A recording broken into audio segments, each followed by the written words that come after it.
वैष्णवी आप सभी का स्वागत करती हूँ। आइए बहुत प्यारा सा आप सभी के बीच लाए हैं कहरवा के तर्ज पे दो भाइयों का बंटवारा होता है, उसी पर का गीत है। बहुत प्यारा सा गाना है, आप लोग सपोर्ट कीजिएगा और अच्छा लगेगा तो वीडियो को लाइक शेयर जरूर कीजिएगा, क्योंकि हर घर में बंटवारा होता है भाइयों के बीच में। माता पिता को कोई नहीं चाहता है कि कोई चाहता भी नहीं है, और कुछ माँ बाप भी ऐसे हैं कि छोटे का सपोर्ट ज़्यादा करते हैं बड़े के साथ आते हैं। नहीं बड़े के नहीं, छोटे के नहीं बड़े के भी करते हैं। आप छोटे हो ना, इसीलिए आपको कह रहे हैं। बाकी तो ऐसे अक्सर हम सुने हैं कि ज़्यादा लोग छोटे का सपोर्ट करते हैं, लेकिन तो बड़ा वाला कहता है कैसे, बीच वाला कहता है कैसे, जो डिब्बे की तरह पिसाता आगे से भी पीछे से। तो सुनिए, और गीत अच्छा लगे तो वीडियो को लाइक शेयर जरूर कीजिएगा। कि बटी गईले घरवा दुआर पाई पाई, बटी गईले घरवा दुआर पाई पाई, के करा में माई रही है, के करा में बाबू, के करा में माई रही है, के करा में बाबू। बटी गईले घरवा दुआर पाई पाई, बटी गईले घरवा दुआर पाई पाई, के करा में माई रही है, के करा में बाबू, के करा में माई रही है, के करा में बाबू।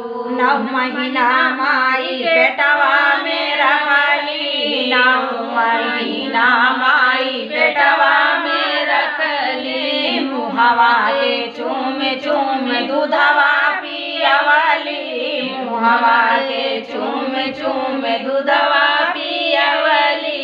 एक ही माई से पैदा भइल दुई भाई, एक ही माई से पैदा भइल दुई भाई, के करा में माई रही है, के करा में बाबू, के करा में माई रही है, के करा में बाबू। अरे बटी गईले घरवा दुआर पाई पाई, बटी गईले घरवा दुआर पाई पाई, के करा में माई रही है, के करा में बाबू, के करा में माई रही है, के करा में बाबू।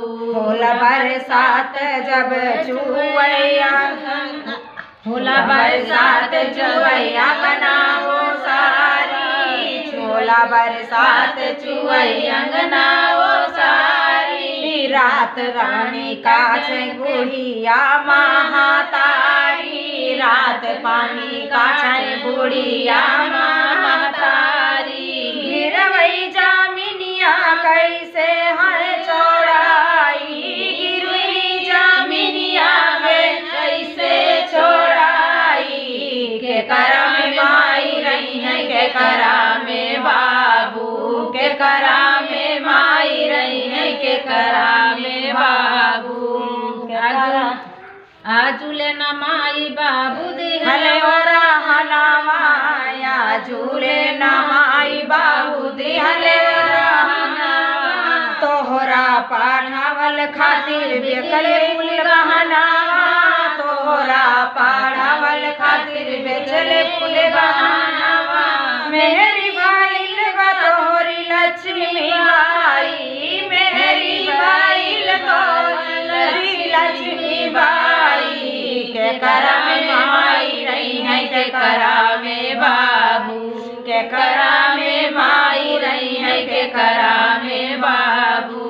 कबो नहीं साड़ी साया माई के पहनावे, कबो नहीं साड़ी साया माई के पहनावे, बाबूजी के दफ्तर में नौकर बसाए, बाबूजी के दफ्तर में नौकर बसाए, तब नहीं माई के साड़ी साया पहनावेला, गेट के लिखैया गावा बहुत समझाई, गीत के लिखैया गाई बहुत समझाई, के करा में माई रही है, के करा में बाबू, के करा में माई रही है, के करा में बाबू, के करा में माई।